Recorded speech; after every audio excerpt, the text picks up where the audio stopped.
कैसे हैं आप सभी? मैं हूँ कृष्ण और हम साथ में सीख रहे हैं जावास्क्रिप्ट।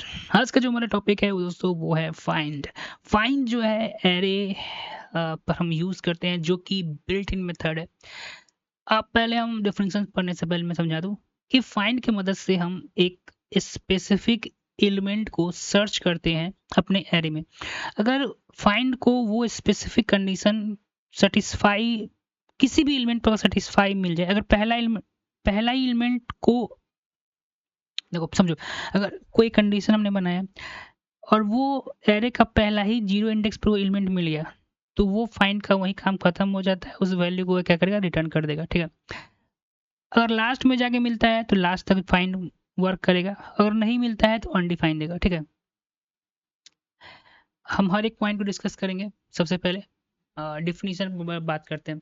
जावास्क्रिप्ट में फाइंड एक बिल्ट इन मेथड है जो एरे के अंदर के स्पेसिफिक कंडीशन के बेसिस पर सबसे पहले मैच, यहाँ याद रखना, सबसे पहले ये जो फर्स्ट एलिमेंट जो होगा ना, सबसे पहले मैच होने वाले एलिमेंट के को ढूंढ कर अंदर रिटर्न कर देता है। ठीक है, अगर जो आपने कंडीशन बनाया, सपोज कि आपने बनाया है कि इवन नंबर्स को ऐड करो, तो आप 2 से डिवाइड करने वाले एलिमेंट को एक कंडीशन बनाएंगे।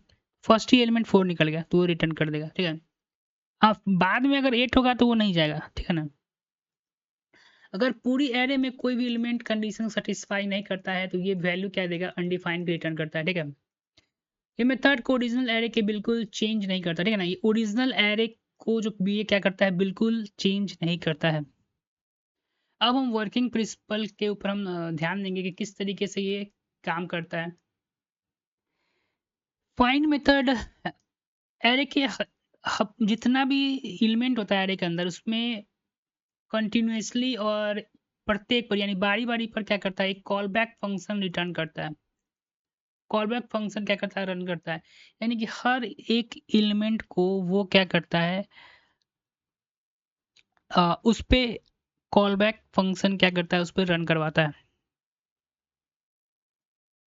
जैसे कि किसी एलिमेंट पर एक call back function true return कर देता है तो फाइंड वहीं रुक जाता है और एलिमेंट की वैल्यू को रिटर्न कर देता है। अगर स्पेसिफिक कंडीशन जो आपने लगाया था एलिमेंट को फाइंड करने के लिए, वो अगर सेटिस्फाई हो जाता है तो ये क्या करता है, फाइंड जो है वहीं रुक जाएगा और फाइंड का वैल्यू जो है, मतलब फाइंड का वर्किंग जो है वहीं खत्म हो जाएगा। आगे ये एलिमेंट को चेक नहीं करता, यानी सिर्फ फर्स्ट मैच पर फोकस करता है। यानी कि अगर जो आपने जो कंडीशन दिया था उसको कि तुम इस कंडीशन को चेक करो, अगर उसको वो सेटिस्फाई वो मिल जाता है इस कंडीशन, तो वो क्या करेगा, आगे नहीं चेक करेगा। ठीक है, सिंटेक्स की बात करें तो स्क्रीन पर आपको दिख रहा होगा। सिंटेक्स में देखिए, रिजल्ट रिजल्ट आप देख रहे हैं, एरे जिस एरे पर फाइंड लगाना है उसको लिखना है, डॉट लगाना है, फाइंड फंक्शन लगाना है और पैरेंथेसिस के अंदर अपना कंडीशन, ये फंक्शन जो लिखना है। ठीक है, ये चीज़ आपको जो है हम एक एग्जांपल के साथ समझेंगे तो अच्छे से समझ में आएगा, अभी टेंशन नहीं लेने का। यहाँ ये कुछ देखिए, मॉडर्न जावास्क्रिप्ट में मोस्टली एरो फंक्शन का यूज़ करते हैं जो काफ़ी शॉर्ट होता है। ठीक है, मॉडर्न जावास्क्रिप्ट में देखो यहाँ पर जो ये बोला है, ये पार्ट पूरा जो है एरो फंक्शन रिप्लेस कर देता है। ठीक है ना, हम आगे मेरे पास आगे एग्जाम्पल है उसको हम डिस्कस करेंगे। ठीक है, तो ये याद रखना है कि लगभग हम लोग क्या करेंगे, यहाँ पर फाइंड के साथ एरो फंक्शन का ही इस्तेमाल करेंगे। आप थोड़ा सा सिंटेक्स के बारे में समझ लो। देखिए जैसे कि रिजल्ट एरे डॉट फाइंड, और ये एलिमेंट यहाँ पर ये इसमें इसको क्या करेगा, सेंड करेगा और इस पर कंडीशन, ये जो सिंटेक्स हम देख रहे हो ये एरो फंक्शन है।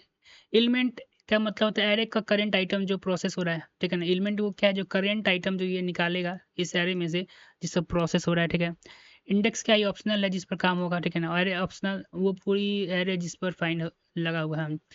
ठीक है ना, ये एरे क्या है, यहाँ पर सबसे मेन फोकस तुम्हारा यही एलिमेंट जिस पर जो है फाइंड फंक्शन जो है वर्किंग कर रहा है।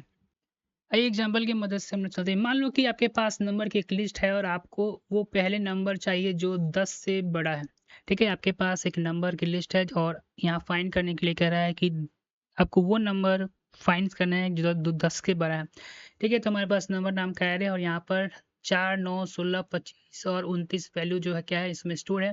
एरो फंक्शन का यूज़ करके फाइंड करना है। ठीक है ना, एरो फंक्शन का यूज़ करके हमें क्या करना है, फाइंड करना है कांस्टेंट हमने एक एरे लिया है, फर्स्ट मैच हमने इसका एरे का नाम लिखा, इसमें रिजल्ट सॉरी नंबर डॉट्स और फाइंड हमने इस पर अप्लाई कर दिया नंबर। हमने यहाँ पे एरे फंक्शन लगाया, हमने लिखा कि नम जो है बड़ा होना चाहिए 10 से, तो ये यहाँ चलेगा और जैसे यहाँ पर आया 16 आउटपुट में आपको दिखाई देगा, क्योंकि 16 जो है और यहाँ पर फंक्शन जो है वो काम करना हट जाएगा, क्योंकि ये फर्स्ट कंडीशन मैच होने पर फाइंड जो है काम नहीं करता है। यहाँ 16, 25 और 29 तीनों ही 10 से बड़े हैं, लेकिन फाइंड ने सिर्फ 16 को रिटर्न किया है क्योंकि वो सबसे पहले आया है। अब समझ में आया, 16 इसलिए आया है क्योंकि हम पढ़ चुके हैं फाइंड किस तरीके से काम करता है। ये वो वैल्यू को सबसे पहले रिटर्न करता है, फाइंड वो वैल्यू को सबसे पहले रिटर्न करता है जो कि उस कंडीशन जो सबसे पहले उसको सेटिस्फाई मिलता है, आगे उसको देखने का नहीं, काम उसका हो गया, आगे भाड़ में जाए जनता, अपना काम बनता। अब बोल ले रहा है कि जब कोई भी मैच नहीं, जब कुछ मैच नहीं हो, ठीक है, अगर आपके इस कंडीशन में लगा कि डिनाई हो दिन जो एरे मैच एग्जिस्ट नहीं करता है, तो हमने देखा था कि हमने ऊपर ही पढ़ लिया था कि अगर कोई कंडीशन मैच नहीं होता है तो एरे क्या करता है, अनडिफाइंड को आउटपुट कर देता है। जैसे कि एज यहाँ पर देख रहे हैं, जैसे 12, 15, 17 लिखा है, हमने कंडीशन क्या बनाया है कि एज जो है बड़ा होना चाहिए और नहीं तो बराबर होना चाहिए 18 का, लेकिन यहाँ पर सभी जो है एक भी कंडीशन को सेटिस्फाई नहीं कर रहा है, तो इसका आउटपुट देखिए अनडिफाइन आएगा, ठीक है। ये सब छोटी छोटी चीज़ें ही बड़े मुकाम तक पहुँचाती हैं। फिर मिलते हैं नेक्स्ट टॉपिक में।